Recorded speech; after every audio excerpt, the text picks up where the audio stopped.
দর্শক দেখতে পাচ্ছেন যে একদম এলোমেলো অবস্থা। এইটা হচ্ছে দ্বিতীয় তলার ফ্ল্যাট। এই ফ্ল্যাটে এই ডাকাতির ঘটনা ঘটেছে। একদম এলোমেলো তছনছ করে সবকিছু নিয়ে নিয়েছে। একদম এই সবকিছু দেখতে পাচ্ছেন যে সবকিছু এলোমেলো করা, ডাকাতরা এইভাবে সব লুটপাট করে নিয়েছে।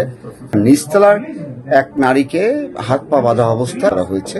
হচ্ছে তৃতীয় তলার ফ্ল্যাটে এলোমেলো ডাকাতরা এইভাবে সবকিছু লুটপাট করে নিয়ে গেছে।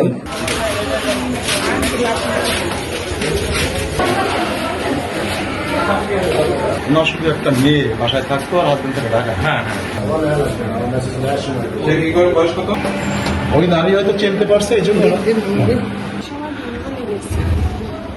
বাবারা গেছে আগে, তারপর আমরা গেছি।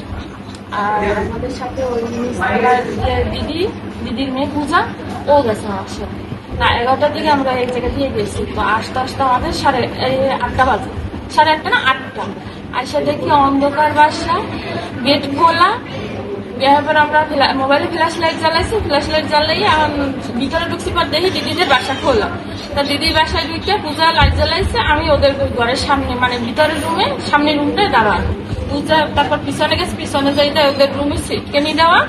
এবার সিটকেনি খুললে গইতে লাইট জ্বালাইছে। পর দেখে আমার মায়ের ওই অবস্থা দেখে ও দেশে শিখ দিছে। পর আমি গেছি, যাইয়া দেখি আমার মায়ের এইরকম করা আর মুখে মাথায় একটা ব্যাগ দেওয়া।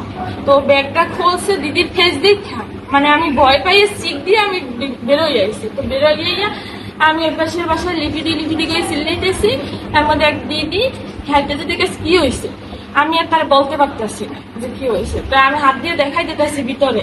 এখন হে তো দেখে হে তো শিখতেছে, এর মধ্যে মানুষজন আসছে।